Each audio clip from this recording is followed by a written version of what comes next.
entender o que é e como incluir, temos que nos desfazer do que nos fez excluir, com ou sem intenção de fazê-lo.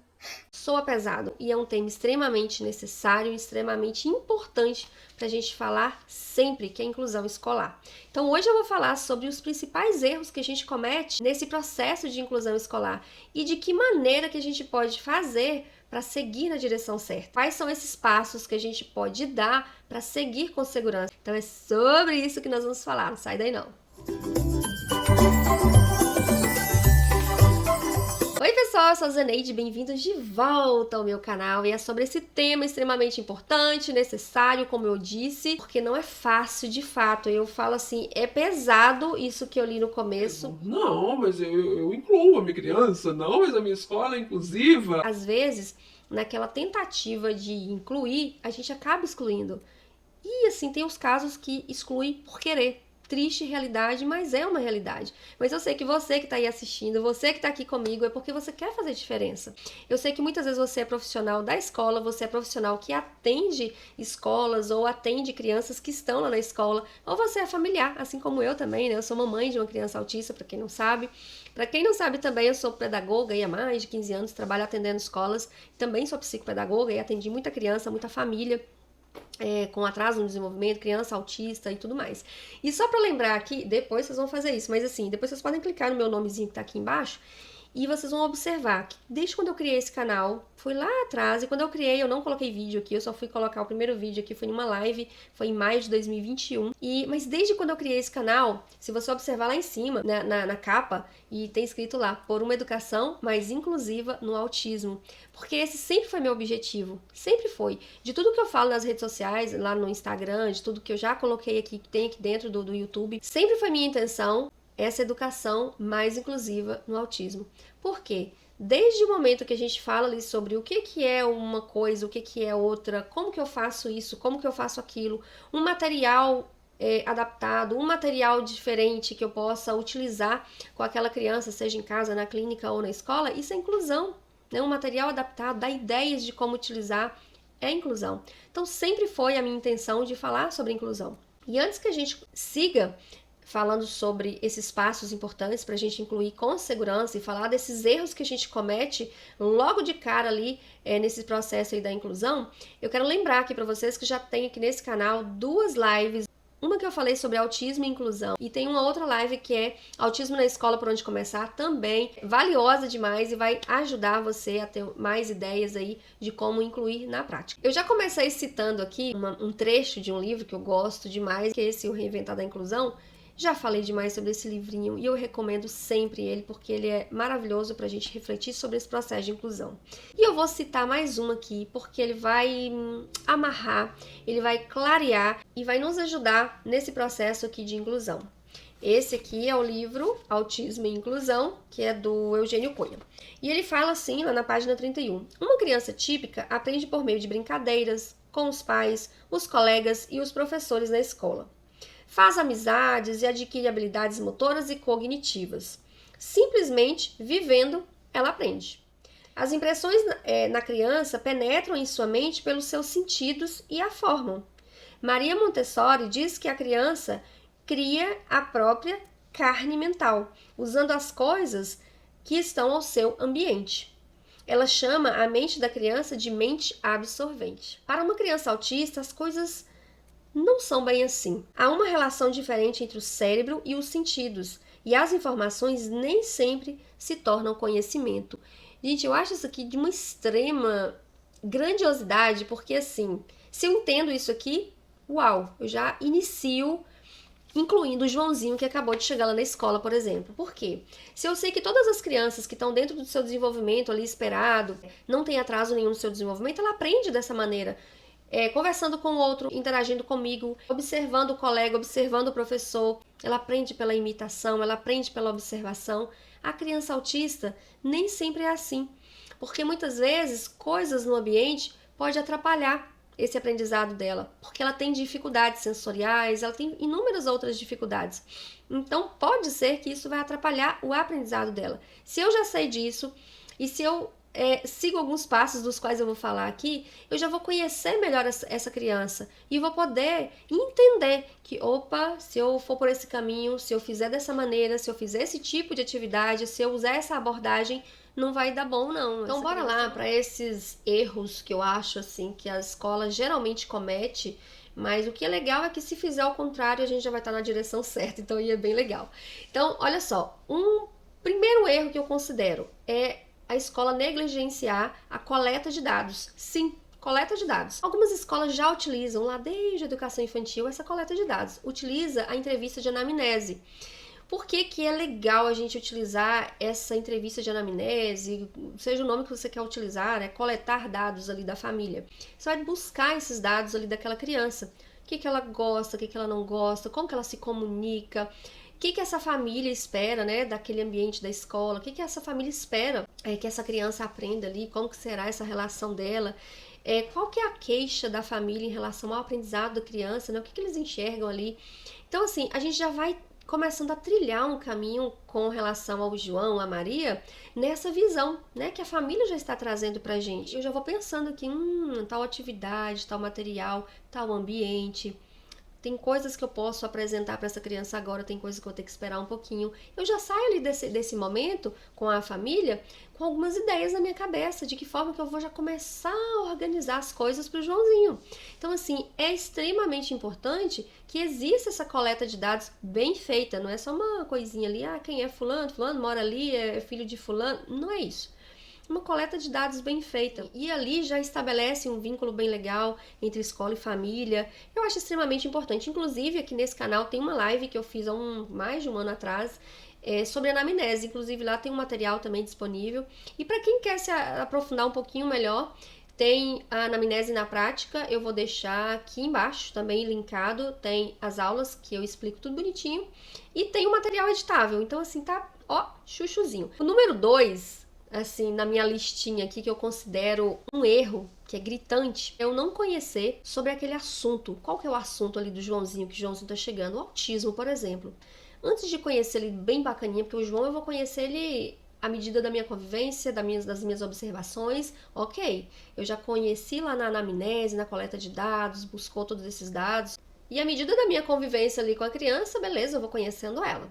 Mas o fato é muitas vezes eu não conhecer sobre autismo, por exemplo, ou sobre qualquer outra deficiência ali. Então acontece muito, gente, eu já ouvi muito essas coisas também. Bom, eu não entendo desse diagnóstico aí, eu não fui capacitada para isso, então eu não sei fazer atividade adaptada, não. Eu não sei fazer esse planejamento ali para João, não. Eu não sei desse diagnóstico, eu não fui capacitada. Então, gente, o que acontece?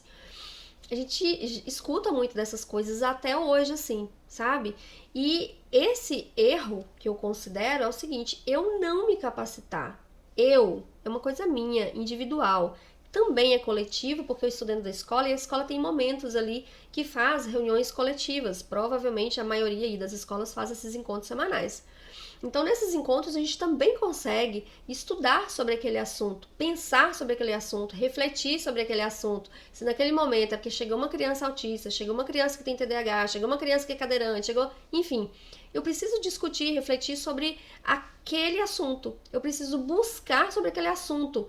Como que eu vou ajudar essa criança se eu não sei o que significa isso? Não posso mais usar isso como desculpa, porque eu não vou fazer um planejamento porque eu não sei desse diagnóstico, eu não fui capacitada. E o que o profissional tem que fazer? Se atualizar. Ele precisa estudar, seja individual, seja coletivamente, junto com seus pares. Tudo que diz respeito ali àquele diagnóstico, sobre aquela criança, sobre aquela deficiência, esse conhecimento ele já está disponível. Ele já está disponível. Seja em livros, artigos, vídeos, enfim, ele já está aí. Então, o que basta é a gente buscar. Tem muita coisa disponível. Então, não posso mais utilizar daquilo que eu não fui capacitado, como se esse conhecimento fosse lá, né, guardado lá longe e precisa vir alguém. Não, eu preciso me atualizar sempre daquilo que eu faço. Por exemplo, eu produzo muito conteúdo aqui sobre autismo, né, sobre como utilizar atividades, o processo de alfabetização. Eu estudo sobre autismo. Eu preciso estudar sempre sobre autismo. Então, não buscar sobre aquele assunto, eu considero um erro gritante nesse processo de inclusão. Não adianta a criança estar lá na escola simplesmente porque matriculou e está lá. Se eu, profissional, não busco saber sobre a deficiência daquela criança, sobre o diagnóstico daquela criança e sobre aquela criança. Por que eu falo aquela criança? Porque o autismo, por exemplo, eu não posso estudar sobre o autismo e todas são iguais. Não, são os autismos, né? Cada criança ela é única, cada criança apresenta isso de uma forma diferente. Então, primeiro eu conheço sobre o assunto, sobre aquele diagnóstico, sobre sobre aquela deficiência, vou estudar, vou buscar, ok. E depois eu conheço aquela criança, preciso me atualizar, porque o aluno ele tem direitos de receber uma educação muito eficiente. Sei que ainda é uma luta em relação a isso, e por isso que a gente não pode parar de falar nunca sobre isso, tá? Não acreditar no avanço daquela criança é um erro nesse processo de inclusão, porque toda criança, toda pessoa, ela vai avançar do ponto que ela tá até no próximo ponto, ela vai avançar. Às vezes não da forma ali que eu tô esperando, ou não naquele momento. Muitas vezes a sementinha eu tô plantando ali agora. Eu só vou colher os frutos lá na frente, meses, até anos depois. Mas eu tô plantando ali porque eu acredito no avanço dela. Caramba, o nosso cérebro, ele aprende, só para de aprender depois que morre, entende? Então a gente sabe que tem janelas de oportunidade, de aprendizado, que elas são melhores, né? Quando a criança ela é bem menorzinha. Mas a gente não para de aprender nunca. Eu vou falar pra vocês aqui uma experiência minha. Meu filho, ele tá com 9 anos hoje, enquanto eu gravo esse vídeo aqui. Desde que ele é bem menorzinho, a gente tenta fazer com que ele ande de bicicleta, né? Que ele tem criancinha aí, né? Que seus 3, 4 aninhos já pedala bacana. Ele nunca gostou. Nunca gostou. Comprávamos bicicletinhas menores, maiores, bonitinhas, nunca se interessou. Ele cresceu um pouco mais e às vezes a gente ficava empurrando ele, ó, o pezinho pra rodar de jeito nenhum. E às vezes eu pegava no pé dele, vamos, ele menorzinho, né? E nada. Sabe aquela coisa assim de que eu não quero mesmo nem rodar meu pezinho? Ele tinha força na perna, no pé, enfim, mas nada. Mas a gente mesmo assim não desistia, ensinou como que roda, como que faz. Numa época eu comprei uma bicicletinha, parecia uma motinha, falei, vai se interessar agora. E realmente nela ele pelo menos aprendeu a girar o pezinho ali, na época a bicicleta ficou pequenininha, deixou pra lá. E aí o meu marido pegou uma bicicleta, que é até do enteado lá da minha cunhada, da irmã dele, e pegou essa bicicleta, depois reformou um pouquinho, vamos deixar essa aqui, ele já nem se interessa tanto mesmo, deixa ela aí no quintal e tal, o dia que ele quiser andar, vai andar nessa. Gente, incrível. Então isso é um tempão atrás. Hoje ele tá com 9 anos, agora nós estamos agora em janeiro de 2023, então próximo ao Natal, olha só, tem pouquinhos dias atrás. Próximo não, depois do Natal, foi um dia depois, 2 dias depois do Natal. Do nada, ele pegou essa bicicleta no quintal, queria andar. Tipo, oi? Ele queria andar. Então, beleza, o nosso quintal aqui é grandão, e ele começou a empurrar, ele foi, ó, pedalando e tal, meio que desequilibradinho assim, e ele já queria andar em outro lugar, na rua, beleza. Aí meu marido foi com ele lá pro aeroporto, um lugar, né, maior, e ele começou a andar todo desequilibrado. Gente, o que eu tirei de aprendizado com isso? A sementinha que foi plantada lá atrás, no momento certo, no dia que bem quis, ela tava lá guardadinha, o cérebro abriu a caixinha e falou, opa, é esse aqui agora, é nesse momento agora, vamos pedalar.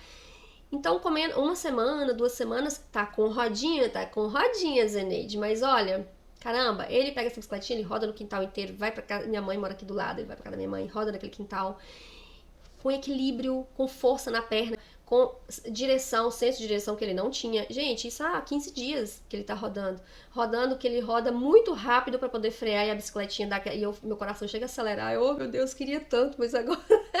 Então, o que eu quero dizer pra vocês? A gente precisa acreditar no potencial dessa criança, ainda que naquele momento, olha, não tá muito afim, então beleza, ok.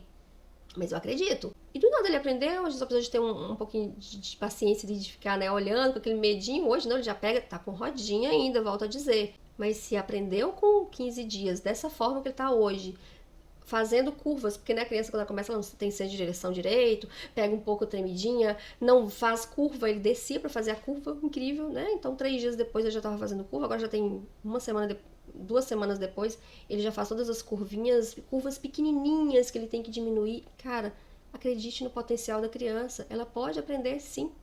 Ah, mas tinha que aprender quando tinha tantos anos. Importa, né? Tá aprendendo agora, com 9 aninhos, a andar de bicicleta. E a mamãe fica muito feliz com isso. E o quarto ponto, não menos importante de jeito nenhum, não planejar individualmente para a criança. Eu tive tantos relatos em relação a isso. Zeneide, eu já peguei aqui o planejamento de fulano, eu peguei do outro fulano, aí quando eu olhei, só mudou o nome, tipo, é uma coisa só. O currículo da escola E aí pega qual que é o planejamento de fulaninho, aí pega aquela coisa que tem lá, copia e cola, coloca aqui, faz uma coxa de retalho. Isso não é planejar individualmente, não. Sabe o que é planejar individualmente? Eu já conheci essa criança lá, fazendo todos aqueles passos lá atrás, né? Coletando os dados ali junto com a família, eu estudando sobre o que é aquela deficiência, aquele diagnóstico daquela criança, eu conhecer mais a fundo aquela criança no dia a dia ali, observando melhor quem é ela, e a partir disso, desses dados que eu já tenho, eu preciso planejar única e exclusivamente para ela. Então, muitas vezes essa criança, eu preciso fazer no meu planejamento não questões exatamente daquele currículo no momento, mas ensinar habilidade básica para ela. É um dos exemplos que eu dou. Mas muitas vezes, para essa criança, nesse planejamento individualizado, diz ali que essa criança precisa sair um pouquinho em determinado momento, ela precisa dar uma respirada. Ok, vai estar ali no planejamentozinho dela. Essa criança, muitas vezes, precisa chegar mais cedo, ou chegar um pouquinho depois, ou é uma criança que precisa sair um pouquinho antes de aquela muvuca toda de finalzinho de aula, então precisa estar ali nesse planejamento individualizado dela. É uma criança que precisa sentar na frente, ou sentar mais lá atrás, ou sentar num cantinho que ela fique mais longe ali do ventilador, de um barulho, um exemplo que eu dou. Essas coisas todas precisam estar ali. Qual que é a forma de avaliação que eu vou utilizar para o João? Porque eu vou utilizar o quê? Vai ser um portfólio? Eu vou falar para ele, ele vai me responder isso, eu já vou usar como uma forma de avaliação. Se não tiver isso, porque é muito exclusivo, que é muito dele, gente, não faz sentido. Outro dia, uma seguidora minha lá do Instagram me chamou no direct e falou assim: Zeneide, olha, eu tô com uma situação, uma aluna, ela não tem laudo ainda, né, acho que tá solicitando, mas ela não apresentou ainda pra escola, não tem um laudo. E aí depois ela falou assim, eu tenho que fazer essa atividade adaptada dela porque ela não apresentou o laudo. Eu falei, o que ela tem? Ela tem problema de visão, bem sério. Ela não enxerga nenhum tipo de atividade que a gente dá. Vocês entendem que o negócio é muito sério? Porque assim, inclusive se vocês quiserem depois que eu faça um vídeo só sobre isso, laudo médico em relação a planejamento, o que tem a ver, que relação tem uma com a outra, porque muita gente entende que se não tem lá, eu não posso planejar individualmente, umas coisas do tipo. Entende que o negócio é muito grave, porque se é uma criança que ela não enxerga, automaticamente eu tinha que fazer essa adaptação, fazer as atividades em um tamanho muito maior para ela. Não, mas eu não posso adaptar porque ela não tem um laudo. Então, enquanto isso, mesmo eu sabendo, vendo aquilo ali, eu não posso adaptar porque não apresentou o laudo. Sabe a coisa assim, bem que, tipo, se não tem isso aqui, eu não posso fazer ali? Gente, é uma questão de humanidade, sabe? Se uma criança cadeirante chegou ali na sua escola, para entrar na sala, ela precisa de uma rampa e essa rampa não tem, eu preciso construir, eu preciso dar acesso. É a mesma coisa. Se eu percebo aquela dificuldade daquela criança, seja que deficiência for que ela tenha, eu preciso dar acesso, eu preciso dar possibilidades para ela. Então, às vezes a gente fica tão preso em certas coisas que eu acabo excluindo, mas é porque, né, tá escrito ali que é só se for assim que eu preciso fazer. Isso é muito sério. Muito. O planejamento individualizado ele é extremamente importante. Tem muitas alunas mesmo. Assim, eu fico extremamente feliz com isso, tá? Tem muita professora que entra lá, eu quero aprender para ensinar melhor o meu aluno. Tem muitas alunas que têm o PEI na prática e eu fico assim, ó, extremamente feliz sabendo que tem pessoas que o aprendizado é dela, ok, mas o objetivo dela principal foi eu preciso aprender para ajudar o outro. Olha que coisa linda, né? Então, assim, o planejamento individualizado, se ele não existir, pode tirar aí que a escola, a sala de aula, eu sou uma professora inclusiva, não existe. Tem muitos lugares que faz porque precisa cumprir uma tabela, uma data, né? E chega final de ano, por exemplo, nossa, tem que entregar os PDIs, tem que entregar os PEIs, né? Para a Secretaria de Educação, enfim. Eu estou fazendo para cumprir com uma obrigação. E aí eu sempre falo, o simples ele funciona.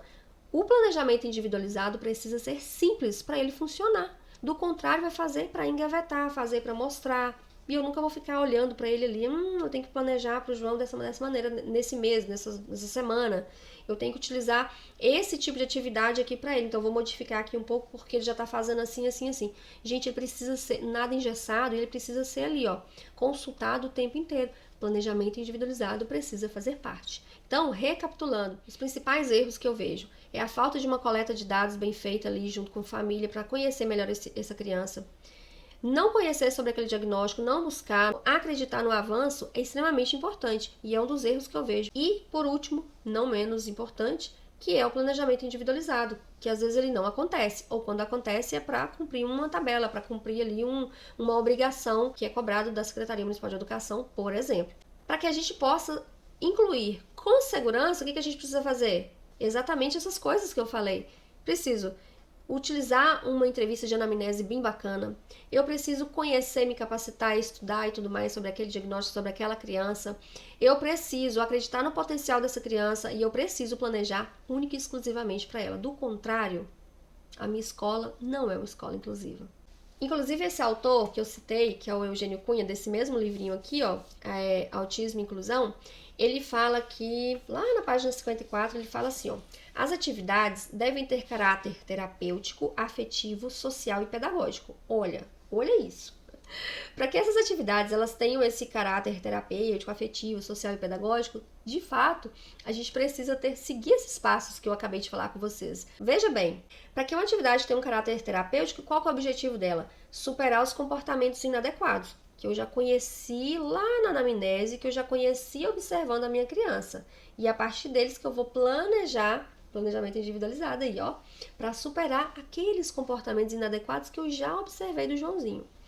As atividades precisam ter esse caráter afetivo, que é o quê? Criar vínculo com o processo de aprendizagem, com o professor, com o espaço escolar, fazer essa mediação para levar essa criança a ter interesse e tal naquele ambiente, nas atividades e tudo mais. Precisa também ter um caráter social, que é propiciar essa criança experiências em grupo, por meio desses momentos aí de aprendizagem e tudo mais. E, por fim, precisa ter um caráter pedagógico, que é estabelecer atividades que observem a sua história pessoal. Por quê? Porque a partir do meu planejamento individualizado é que eu vou fazer essas atividades aqui, que vão contemplar exatamente a sua história pessoal, as suas habilidades, suas dificuldades, e assim eu vou conseguir fazer com que essa criança avance. Vou fazer com que essa criança goste de fazer, goste de estar ali. Então, assim, eu deixo, inclusive, de como sugestão, né, a leitura desse livrinho aqui, que é maravilhoso. Gosto muito da leitura do Eugênio Cunha, da escrita, né, do Eugênio Cunha, gosto demais. E deixo também eu deixo aqui também a indicação desse O Reinventar da Inclusão, os desafios da diferença no processo de ensinar e de aprender. Que, inclusive, eu vou finalizar este vídeo com uma citação dela, que eu acho, assim, extremamente incrível. Ela fala de uma inclusão menor. Eu já falei sobre isso em outros vídeos, lives. Ela fala sobre uma inclusão menor. Às vezes a gente fica tão preocupado com aquilo que está na legislação, que eu tenho que fazer porque está escrito ali, eu tenho que fazer porque, etc e tal. Ou então, eu não vou fazer porque não está escrito ali, sabe essa coisa? Ah, não faço porque não está ali. E a pessoa lá, necessitando de um olhar seu. Então ela fala que a inclusão menor não é uma inclusão minguada, de menos-valia, que seja inferior. Entendemos que é a inclusão que se faz todos os dias nos mais diversos e minúsculos espaços de aprendizagem, independente da lei maior. Ou seja, essa inclusão menor é a que você faz lá no seu espaço, no espaço onde você está com aquela criança. É aquela inclusão que ninguém vê.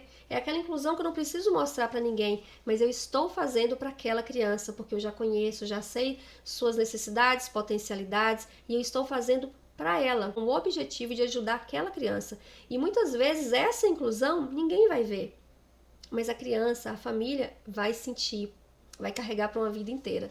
Então a Silvia, ela fala muito dessa inclusão menor, que é aquela que você faz no seu espaço. E é dessa também que eu acredito demais. Bom, e era sobre isso que eu queria passar para vocês. Como eu falei, tem 2 lives aqui que vão ajudar demais você a compreender melhor esse processo de inclusão ou te dar insights melhores. E nessas 2 lives, nenhuma delas, inclusive, tem um material que é muito legal que a gente, assim, é bom a gente utilizar tanto as famílias já para levar para a escola, ou a escola solicitando a família para poder preencher daquela criança, quem é essa criança, o que ela gosta, o que ela não gosta. É esse formuláriozinho bem legal, mas que já faz uma diferença gigantesca aí nesse processo de conhecer a criança, de coletar esses dados iniciais ali. Então ele é super legal, ele tá em uma dessas lives que eu disse, mas eu vou deixar ele aqui na descrição desse vídeo, basta clicar, baixar para você já utilizar aí com a sua criança. O meu objetivo com esse vídeo é fazer você refletir sobre esse processo de inclusão. Então, quando a gente faz esse básico bem feito, a gente vê muita diferença e a gente consegue se incluir com segurança. Então, assim, eu quis trazer isso para que vocês pudessem refletir e melhorar a prática cada vez mais com as nossas crianças que estão lá no ambiente escolar. Então, seja você profissional exatamente lá do chão da escola, seja você profissional que atende essa escola, como eu disse no começo, ou seja você familiar. Então é isso, espero de todo meu coração que você tenha gostado. Vou deixar o link desses 2 livros, caso vocês queiram ler, tenho certeza que vocês não vão se arrepender. Vou deixar aqui bem pertinho, vou deixar o link deles 2 aqui abaixo, tá? E não se esqueça, gente, de curtir, de compartilhar. Deixa aqui nos comentários se você gostou, se deu insights pra você. Se você não é inscrito, se você não é inscrita neste canal, por favor, se inscreva. Ativa o sininho para você receber todas as notificações dos vídeos semanais que tem por aqui, tá bom? Então, eu vou ficando por aqui e até o nosso próximo vídeo. Tchau!